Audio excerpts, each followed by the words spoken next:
Yes. Yes. Just four.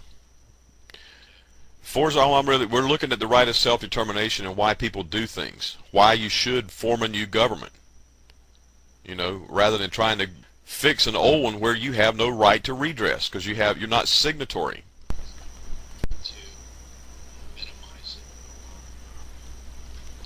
What I want to do while you're trying to fix this, Ray, where you can hear me better, is go ahead and explain from a contract position exactly what goes on with forming a declaration or forming a constitution.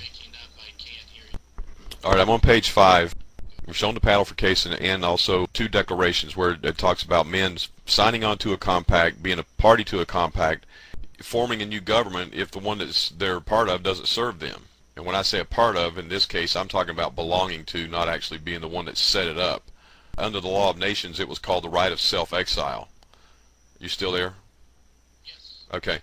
Today, that right of self-exile is called the right of self-determination. But the point is, thinking about contract law, Ray, what we have to look at is, if men come together, like if the U.S. didn't exist and you and I lived in the same neighborhood, the same area, and there was 50 families, just like old Indian tribes and Hebrew tribes or whatever, when people come together to form their community, they sit down and actually either sign and write up or talk about and agree to how it is they're going to run the community, what the laws are going to be, who's going to, if there's a disagreement over contracts, if there's a disagreement over property. You have to have some kind of means of settling disputes. That's just the way cultures are. But you also have to have a means of supporting that culture, whether it's through tithes or taxation or pledges or whatever people want to call it.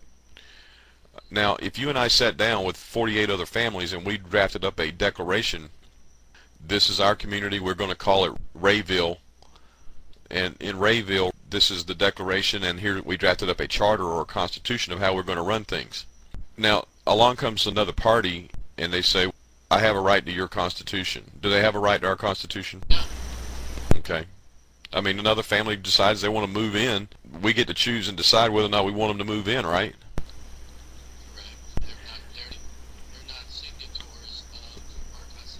Right, and we don't know whether they're going to keep any agreements with us or not, so how do we know if we want them in the community? The point is, when we all signed that document, that became our intellectual property.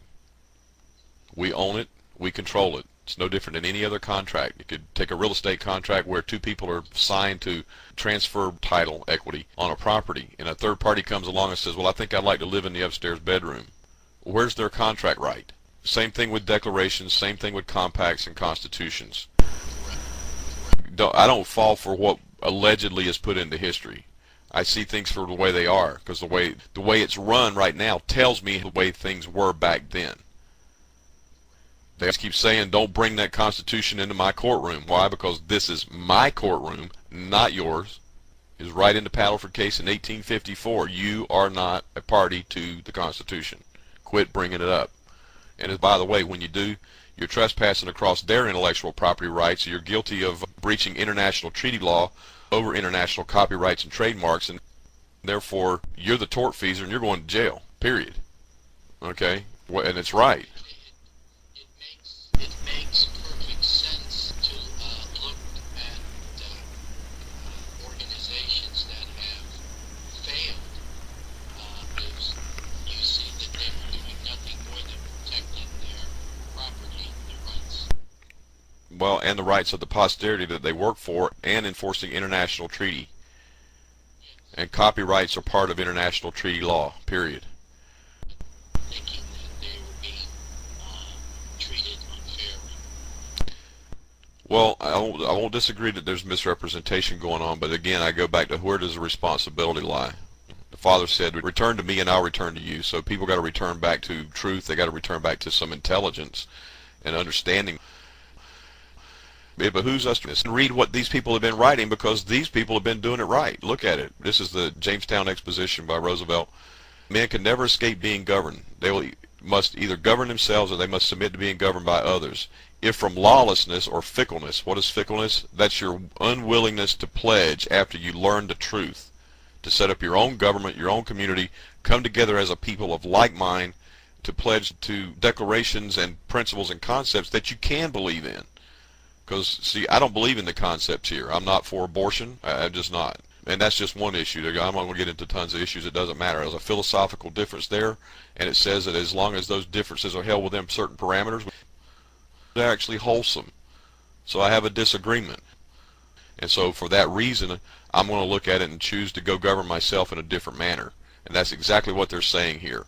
So if it's from lawlessness, fickleness, or folly, or self-indulgence, they've refused to govern themselves, then most assuredly in the end they will have to be governed from the outside. That's the way it is. The sovereign cannot make excuses for his failures. The sovereign must accept the responsibility for the exercise of the power that inheres in him. And that power means, in the world of the law of nations, you got a right to self-exile, but you don't have a right to tell us what to do. We're exercising our stewardship and our sovereignty the way we want to. If you want to do yours, then go somewhere else to do it, or go form it. We'll live on the same planet. We'll live on the same dirt.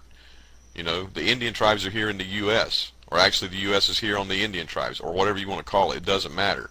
All the nations of Europe at one time were not nations of Europe. It was like one big landmass.